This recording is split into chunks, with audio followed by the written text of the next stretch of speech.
ఇక్కట్లు తొలగించే ఇంద్రుడు మన రేవంతుడు, వెలుగులు నింపే సూర్యుడు మన రేవంతుడు, శాంతి సౌఖ్యాలు కలిగించే చంద్రుడు మన రేవంతుడు, ప్రజాక్షేమం కోసం నిరంతరం నిజమైన పాలన అందించే నిఖార్సైన పాలకుడు మన రేవంతుడు అని మీ పెద్దలందరూ ఆశీర్వదిస్తున్నారు. ఒకవైపు అల్లా దువా వస్తోంది మైకుల్లో. ఈ శుభతరుణంలో ఇందాక మాన్య మహోదయులు మన ప్రీతమ నేత శ్రీ రేవంత్ రెడ్డి గారు చెప్పినట్టుగా డాక్టర్ మన్మోహన్ సింగ్ ఫ్లైఓవర్ ప్రారంభోత్సవం వారి అమృత హస్తాల మీదుగా ఇక్కడి నుంచి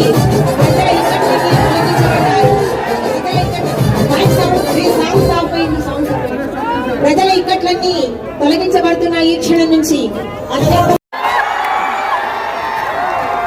बचपन के दोस्त आप लोगों को कितना पता है या नहीं मुझे पता नहीं।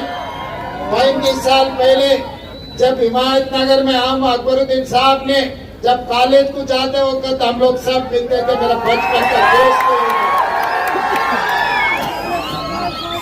आज सलार साहब ने जो वादा किया था आप लोगों से जोड़कर ये शहर तरक्की करने के लिए सलार साहब ने जो कोशिश किया, उनके वादों पे आज असदुद्दीन ओवैसी साहब, अकबरुद्दीन ओवैसी साहब ये हैदराबाद तरक्की के लिए जितना मेहनत कर रहे हैं, पूरा दिल लगा के हैदराबाद शहर को आगे ले जाने के लिए कोशिश कर रहा है। उस दिन उर्दू हर गली में हिमायत नगर में हम घूमते थे, तब हम नहीं सोचे वो एमआईएम का एमएलए फ्लोर लीडर बनने वाले हैं, हम तेलंगाना के मुख्यमंत्री बनने का।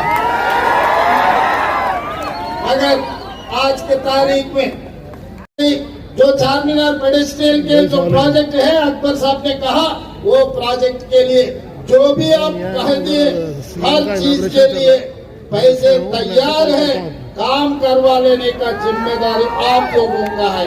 क्योंकि पूरा तेलंगाना में इधर उधर घूमने में मैं कभी अगर इधर नहीं देंगे तो आप लोगों का जिम्मेदारी है, आप काम करवा लो, पैसे देने का जिम्मेदारी मेरा है।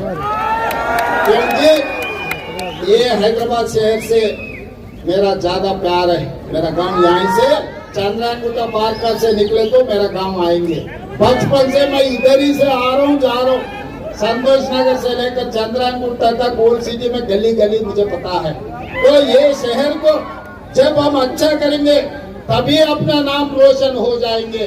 बाहर गए तो आप कुछ भी बोलो, कोई पहचानते नहीं, और हैदराबाद से आप बोलते सब कुछ पहचानते।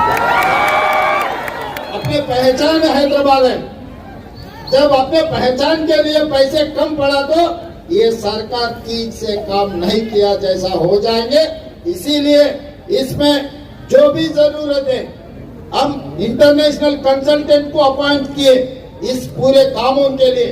कंसल्टेंट के साथ साथ अपने एमआईएम एमएलए और नेता लोगों को बिठाऊंगा हैदराबाद के लिए।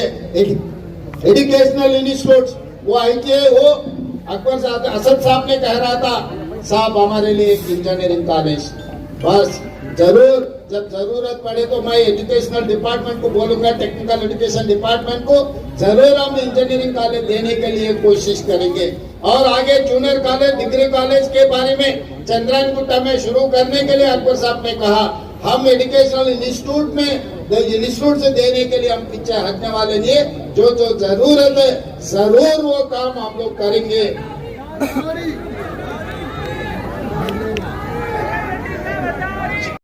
ये डेवलपमेंट के लिए हम लोग दोनों मिलकर भाई जैसा मिलकर हम लोग डेवलपमेंट कर देंगे।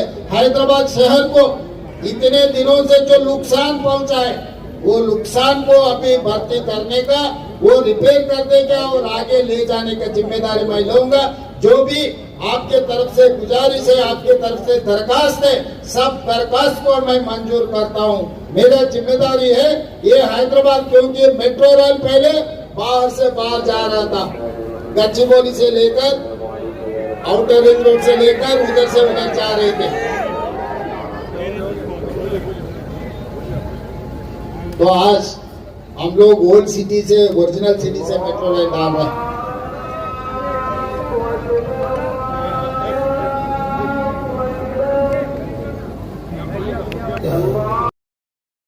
तो निकली है, अलिया का मतलब पंडित है, आपको तो पता है ना।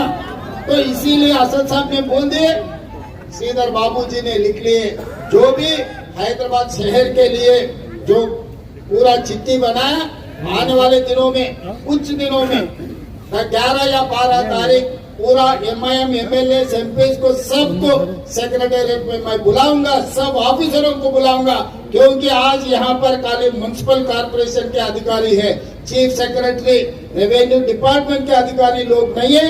मैं 11 तारीख या नहीं तो 12 तारीख सेक्रेटेरिएट में मैं पूरा MIM पार्टी नेता लोगों को, MP साहब और MLA लोगों को, सबको MLC लोगों को बुला के, ऑफिसरों को बिठा के हैदराबाद शहर के लिए क्या काम करना है, पैसे के लिए कोई सोचने का जरूरी नहीं है। वो ये ओल्ड सिटी, बार बार अपने लोग कह रहे ओल्ड सिटी, भाई ये ओल्ड सिटी नहीं है, ये ओरिजिनल सिटी है। इससे पहले मैं चंद्रायन में यही बात कहा, ये पूरा तेलंगाना में जो शहर है, जो सिटी है, जो ओरिजिनल सिटी है, वो सिटी है हैदराबाद सिटी। ये हैदराबाद सिटी के लिए, ये ओरिजिनल सिटी के लिए अगर पैसे कम पड़ा तो तेलंगाना सरकार रहने का भी कोई कामयाबी नहीं है, कोई काबिल नहीं है। इसीलिए जो हमारे सरकार में आते ही रोड वाइडनिंग के लिए पैसे दिए, मेट्रो रेल के लिए पैसे दिए, फ्लाईओवर्स के लिए पैसे दिए, सीवरेज ट्रीटमेंट प्लांट बनाने के लिए पैसे दिए। आज मिरालम टैंक में एक अच्छा केबल ब्रिज बनाने के लिए दुर्गम चरू में आप उधर जाके देखना पड़ रहा है। 2 साल के बाद लोग इधर आएंगे, मिरालम टैंक के ऊपर केबल ब्रिज देखने के लिए पूरा तेलंगाना से कोने कोने से लोग आएंगे।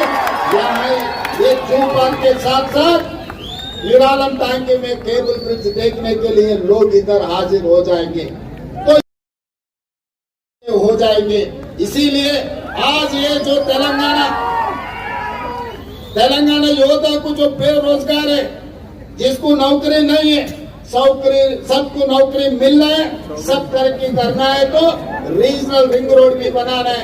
रीजनल रिंग रोड के साथ रीजनल रिंग रेल भी मांगा था नरेंद्र मोदी जी से।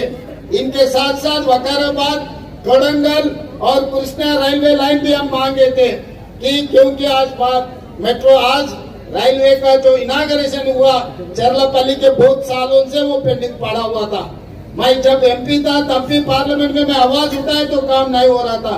मैं मुख्यमंत्री बनने के बाद उसका जो जो जरूरत है, लैंड एक्विजिशन का काम था, सब कुछ क्लियर कर देके आज चरलापल्ली रेलवे स्टेशन एक बड़ा रेलवे स्टेशन हम बना लिए। तो इसीलिए अगर हैदराबाद और तेलंगाना राज्य का तरक्की के लिए मोदी जी से लड़ना है तो मोदी जी से लड़ूंगा, असदुद्दीन ओवैसी साहब से मिलना है तो असदुद्दीन ओवैसी साहब से मिलकर शहर को तरक्की करने में मैं कोशिश करूंगा।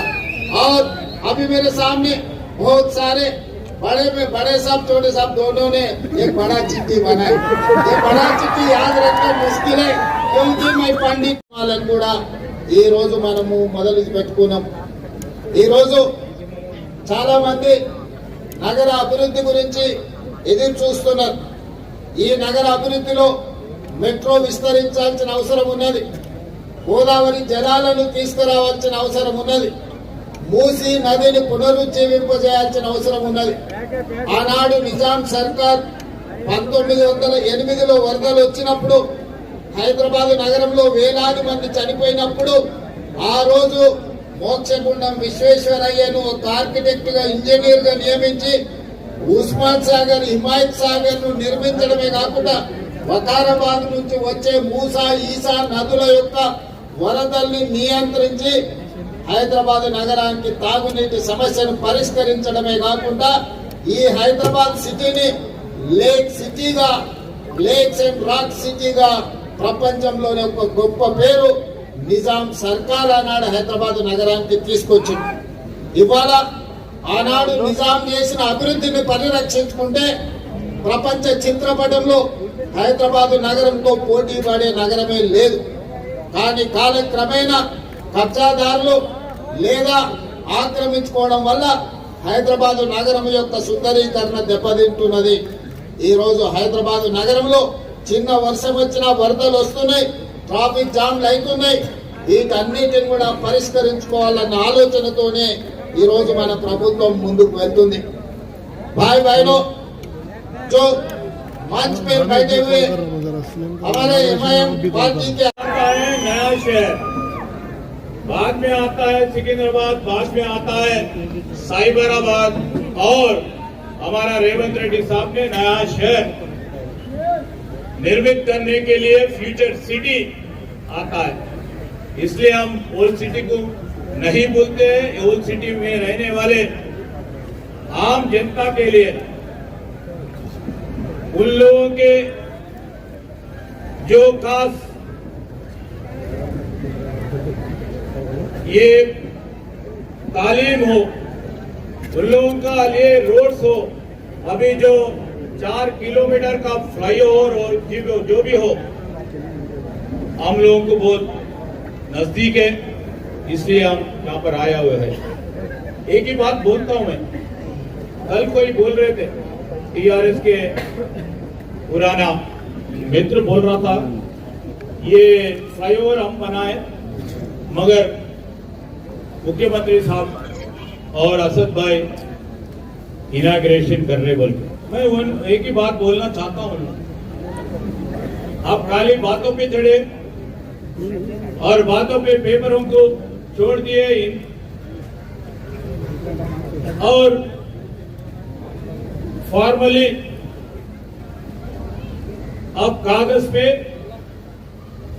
हम फ्लाईओवर बनाते बोल के हमारा असद साहब, अकबर साहब और हम तमाम एमएलए साहब जब पूछे तो अब तो कागज दिए। हमारा फर्ज बनता है, सरकार किसी का नहीं, सरकार आम जनता का है। हम जब सरकार बने थे हम बोले थे ये 6 लाइन का जो ये फ्लाईओवर है बहुत सालों से पड़ा हुआ है, उसके लिए पैसे रिलीज नहीं करे, उसके लिए सुपरविजन नहीं। मैं उनका भी शुक्रिया अदा करूंगा कि आप अपने जेल के साथी को नहीं खोले। ऐसा ही होना चाहिए। देखिए, सियासतदान जेल को जाते हैं, अब नहीं मालूम बहुत से लोग नहीं गए यहाँ पर, जाना भी चाहिए लोगों को अंदाजा है, तो इसमें कोई डबल मीनिंग नहीं है।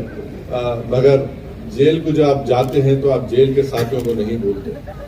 तो मैं भी गया था, चंद्रबाबू नायडू मुझे अपना मेहमान बना कर रखे थे 50 दिन 98 में।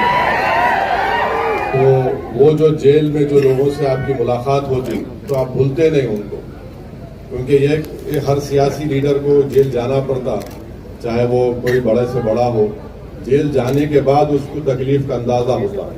तो अब नहीं मालूम कितने लोग जाएंगे नहीं जाएंगे, नहीं मालूम। मगर ये अच्छी चीज है कि chief minister Revanth Reddy chief minister बन गए, मगर उन्होंने उस शख्स को नहीं भूला। मुझे यकीन है कि आप जो लोग आपको वोट डालकर आपको चीफ मिनिस्टर बनाए, जिन्होंने आपसे अपनी बड़ी उम्मीदें वाबस्ता रखी है, हम अल्लाह से दुआ भी करते हैं कि आप उनकी उम्मीदों को पूरा करेंगे। और हम तो यही चाहेंगे कि आप फिर से आगे बढ़ें, तेलंगाना को और उरूज दिलाएं।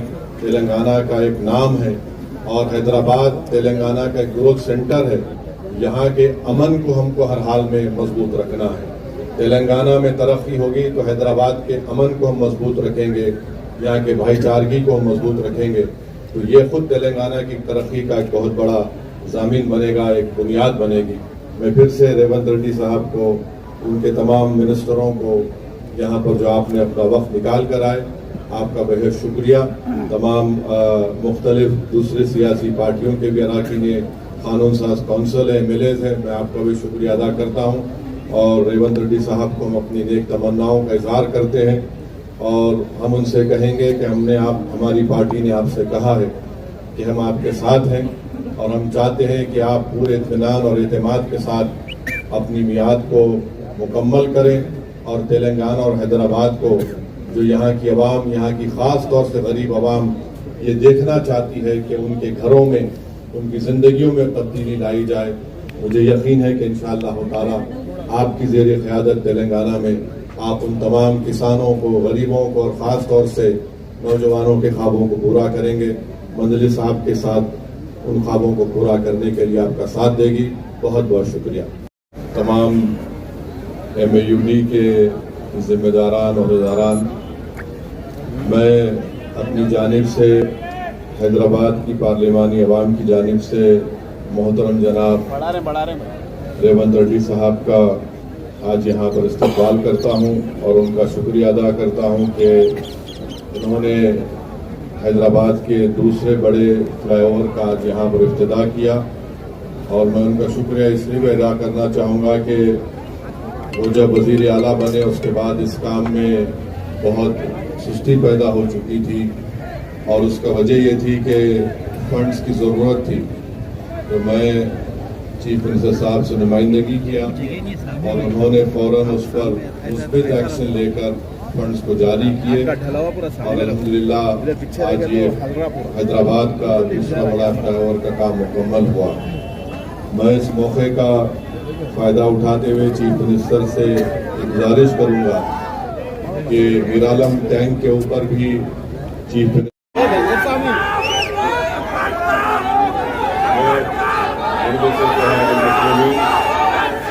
और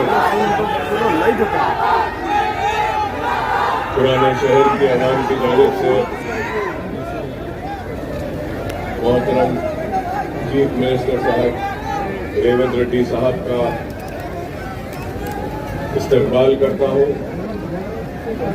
और मैं सदर मजलिस बैरिस्टर असदुद्दीन ओवैसी साहब रुकने पार्लियामेंट, वो मुबीन साहब रुकने असेंबली को मुबारकबाद पेश करता हूँ आज के इस तकरीब के लिए। और हमारे शहर की मेयर साहिबा का भी मैं शुक्रिया अदा करता हूँ और मुबारकबाद देता हूँ।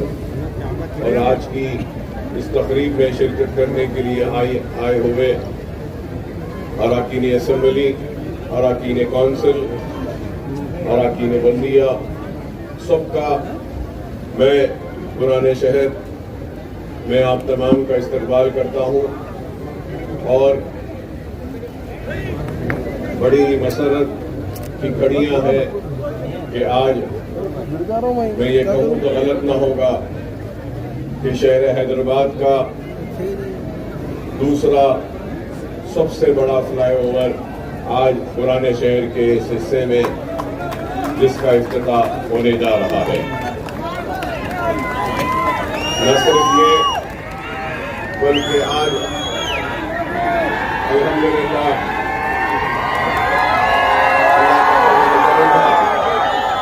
एक और संग बुनियाद रखा गया है जो जोन 2 का किया, लाल दरवाजे की मंदिर के लिए मंजूर हुआ, जियो दिया गया, लेकिन आज तक भी लाल दरवाजे की मंदिर का काम नहीं हुआ है। अगर आप बोलेंगे तो मैं सारे लोगों को लेकर आता हूं कि तेलंगाना का सबसे बड़ा फेस्टिवल लाल दरवाजे की इस मंदिर में होता है, वहाँ मंदिर का मसला है। और चंद्रायन गुट्टे में भी एक चंद्रायन गुट्टे की भी मशहूर मंदिर है, वहाँ की उसको भी डेवलप करने के लिए। तो मैं ये कहना चाहता हूँ, जो लोग कहते हैं कि हम सिर्फ मुसलमानों की नुमाइंदगी करते हैं, मैं बताना चाहता हूँ कि पुराने शहर में रहने बसने वाले मुसलमान, हिंदू, सिख, ईसाई सबकी नुमाइंदगी मजलिस इत्तेहाद मुस्लिमीन करती है और मजलिस सबको साथ लेकर चलना चाहती है। और इसके लिए हम उम्मीद करेंगे कि आपका ताउन होगा।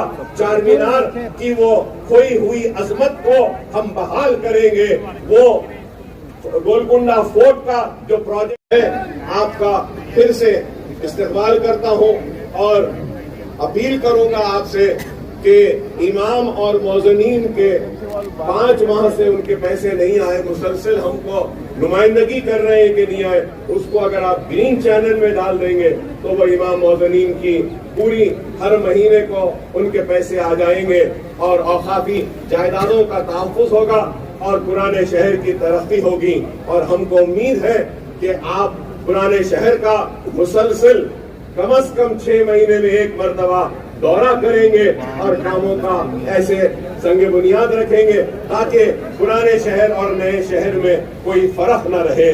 पुराना शहर एक खूबसूरत शहर है और यहाँ के लोग बड़े ही मोहब्बत करने वाले लोग हैं।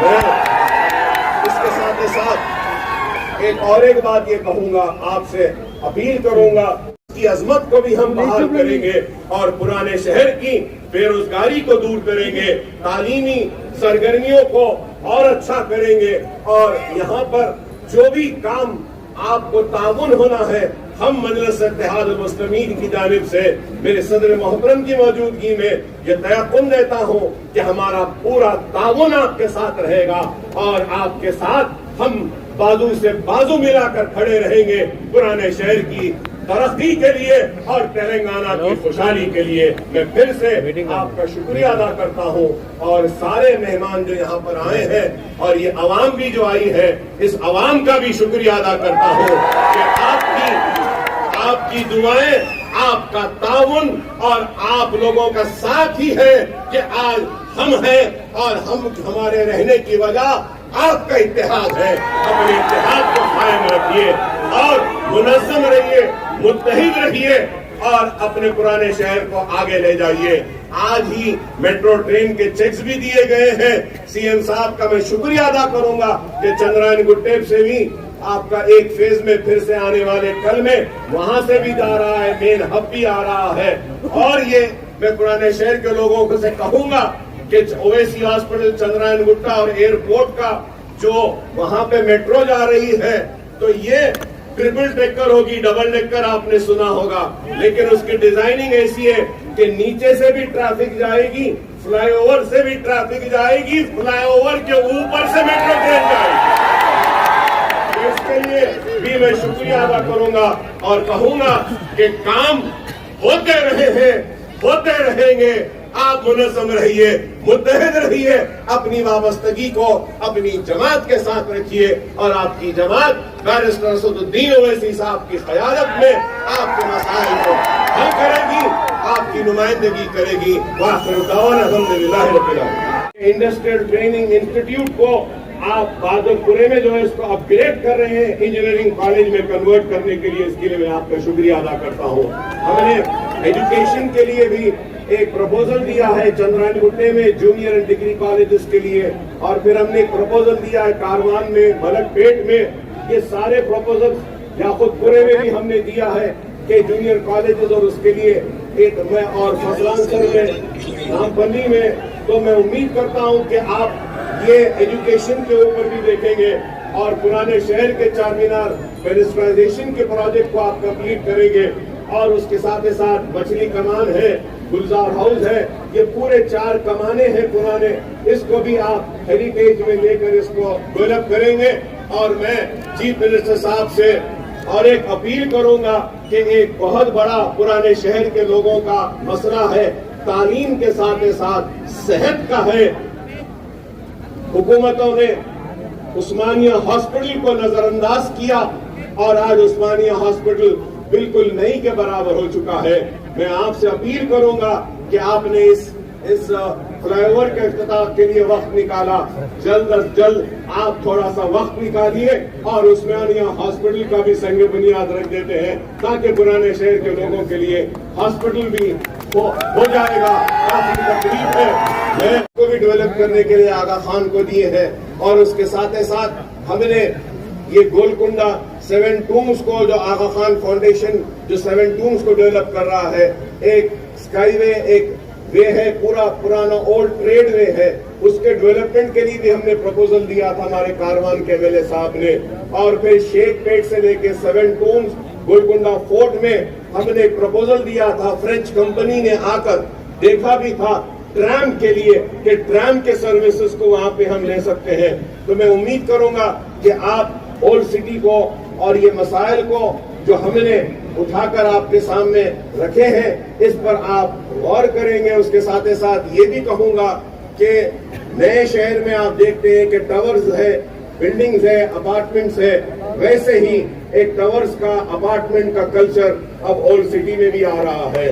तो हमने एक अच्छा प्रपोजल बनाया है कि वो प्रपोजल के जरिए हमने रिक्वेस्ट की है गवर्नमेंट से कि एक 500 करोड़ का एक अगर आप पैकेज ओल्ड सिटी के लिए देते हैं तो उसके जरिए हम जितने भी पानी की टाकियां हैं, जैसा मुगलपुरा पानी की टाकी है बहुत पुरानी है, संतोष नगर पानी की टाकी है बहुत पुरानी है, मीरालम फिल्टर है बहुत पुराना है, तो ऐसे हमने 7 असेंबली कॉन्स्टिट्यूंसीज में 3 नए ओवरहेड टैंक्स के लिए एक आपसे हम अपील करते हैं कि 500 करोड़ का अगर आप पैकेज देंगे तो इसके जरिए काफी पानी का जो मसला पुराने शहर में है ये दूर हो सकता है। तो हम उम्मीद करेंगे कि इसके साथ ही साथ कि अगर आप देखते हैं पुराने शहर में बस डे, बस स्टैंड और मिनी बसेस की बहुत जरूरत है।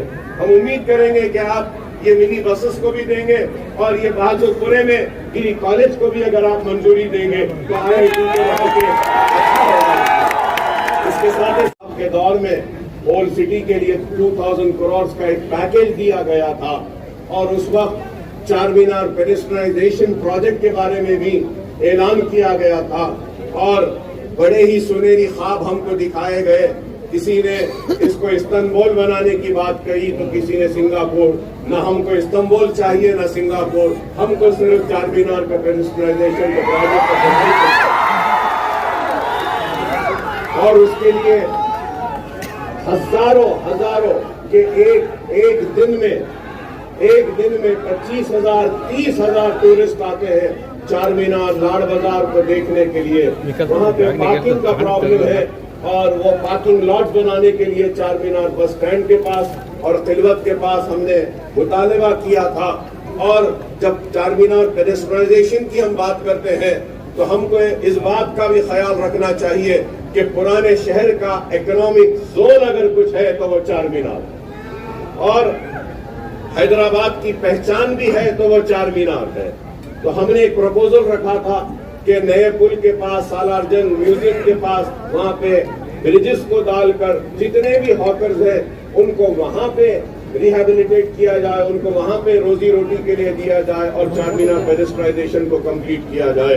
मंडी मीरालम का भी हमने एक प्रोजेक्ट MP साहब ने दिया था, वो भी मंजूर हुआ। तो मुर्गी चौक का भी एक प्रोजेक्ट को दिया था, वो भी हुआ। और ये टूरिज्म के लिए यहाँ पे हमने मीरालम तालाब का भी इसको भी डेवलप करने के लिए एक प्रपोजल दिया था। तो हम उम्मीद करते हैं कि टूरिज्म पॉलिसी में मैंने आपका स्टेटमेंट असेंबली में पढ़ा था, उसमें आपने कई मनादिर का जिक्र किया है। मैं आपसे अपील करूंगा कि टूरिज्म पॉलिसी में दरगाहों के भी टूरिज्म को शामिल किया जाए, जिससे कि जहांगीर पीरा की दरगाह हो, बड़े पहाड़ की दरगाह हो, दरगाह यूसुफैन हो, बाबा शरफुद्दीन साहब की पहाड़ी हो। अगर हम ये भी लेंगे और मॉस्क भी लेंगे, मक्का मस्जिद है, अफजलगंज की मस्जिद है, ये सारों को भी अगर टूरिज्म पॉलिसी में लेंगे तो इससे और डेवलपमेंट होगा। और टूरिज्म पॉलिसी में हम मेदक के चर्च को भी ले सकते हैं, ग्रामर स्कूल के यहाँ का जो चर्च है उसको भी ले सकते हैं और गौरीपुरे का जो हमारा गुरुद्वारा है वो सिख बरादरी के भी कई गुरुद्वारे हैं रिलीजियस के, आप टूरिज्म में वो भी ले सकते हैं। और फिर आपको ये भी बताऊंगा कि जो मुझे मौका दिया है आपने, चंद थोड़ी सी बातें आपकी नजर करना चाहता हूँ। वो ये है कि एक तो पहले हमने जब ये फ्लाईओवर का ड्राइंग्स बनवाई थी तो ये पुराने पुल से लेके आरामगढ़ तक था, तो इसको बीच में अब आप देखते हैं कि लैंडिंग यहाँ पर हो रही है और पुराना पुल का फ्लाईओवर का भी लैंडिंग हो रही है बीच में। तो मैं आपसे रिक्वेस्ट करूंगा कि इस फ्लाईओवर को उस फ्लाईओवर से मिला देते हैं, तो अगर कोई वहां से चढ़ेगा तो यहाँ उतरेगा और वहां पुराने पुल से चढ़ेगा तो यहाँ पर आएगा। और इसके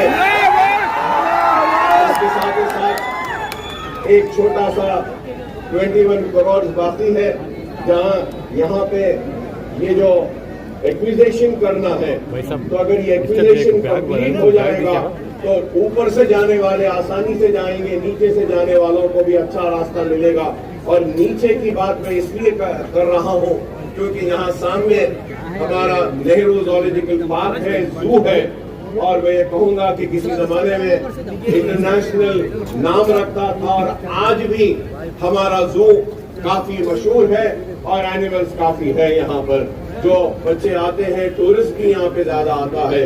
ये बात मैं टूरिज्म पॉलिसी जो आपने असेंबली में लाई थी उस वक्त कहना चाह रहा था, लेकिन मेजर अपोजिशन पार्टी की गड़बड़ की वजह से, तो इसके लिए भी मैं मोहतरम चीफ मिनिस्टर साहब का शुक्रिया अदा करता हूं कि आपने इसकी मंजूरी दी। लेकिन ये बात मैं जरूर कहूंगा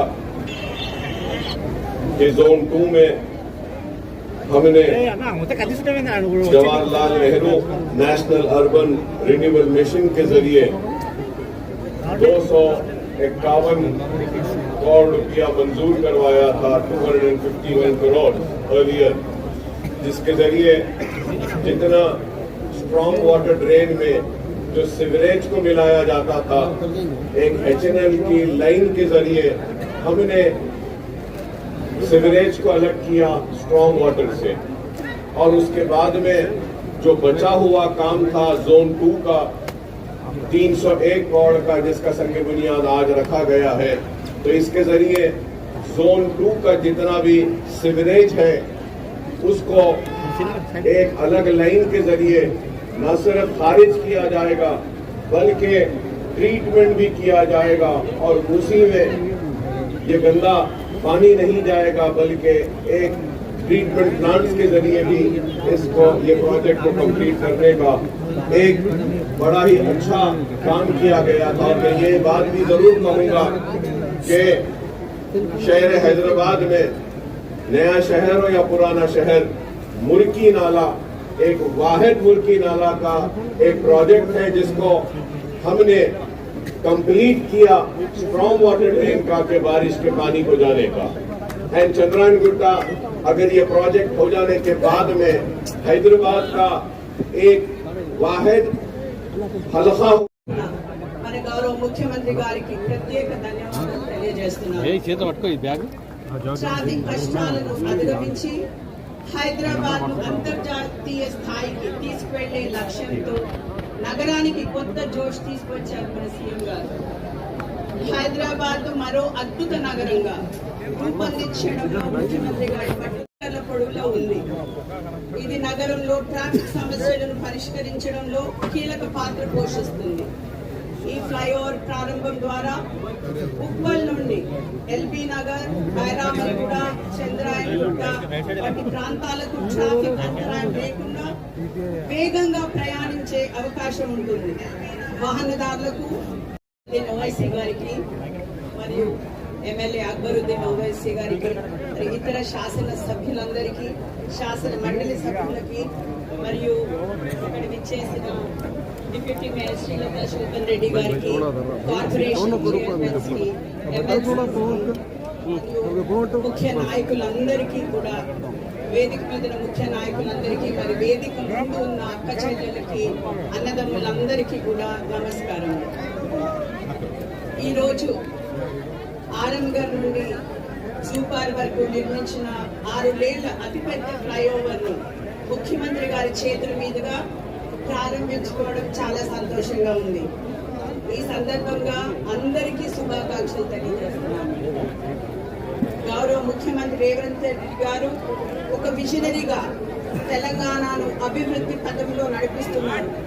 మరి నిత్యం ఎన్నో సమస్యలు, మరెన్నో ప్రగతి మనందరి కోసం మాన్య మహోదయులు ముఖ్యమంత్రి గారి చేతుల మీదుగా ఈ ఫ్లైఓవర్ నిర్మాణానికి శ్రీకారం ప్రారంభోత్సవం కాబోతోంది.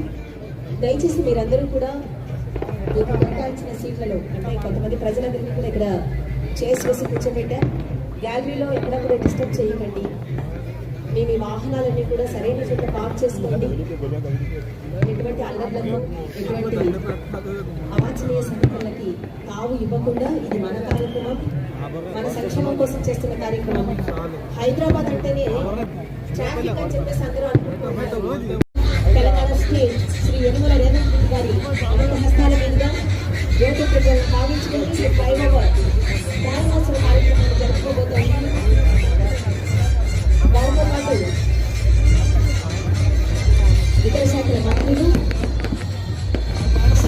రాష్ట్ర ప్రగతిని, తెలంగాణ రాష్ట్ర వైభవాన్ని అతి త్వరగా, వడివడిగా, నూతన వరవడిగా చరిత్రలో సువర్ణాక్షరాలతో లిఖించడంలో ఉన్న 23వ ఫ్లైఓవర్గా ఇది రూపుదిద్దుకోబోతుంది.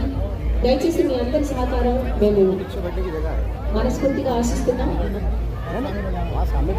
ఈ నియోజకవర్గ ప్రజలందరికీ కూడా మరోసారి మనవి చేస్తున్నాం, మీ జై జయధ్వానాలే ఉండాలి తప్ప, ఎందుకంటే ఇది మన కోసం, మన ప్రగతి కోసం, ప్రజా సంక్షేమం కోసం పాటుపడుతున్న ప్రభుత్వం. ఇందిరమ్మ కళల రాజ్యాన్ని పరిపూర్ణం చేయబోతుంది అద్భుతమైన ప్రభుత్వం. అందరూ యంగ్ డైనమిక్ లీడర్స్ తో ఉన్న ప్రభుత్వం. ప్రజా సంక్షేమం కోసం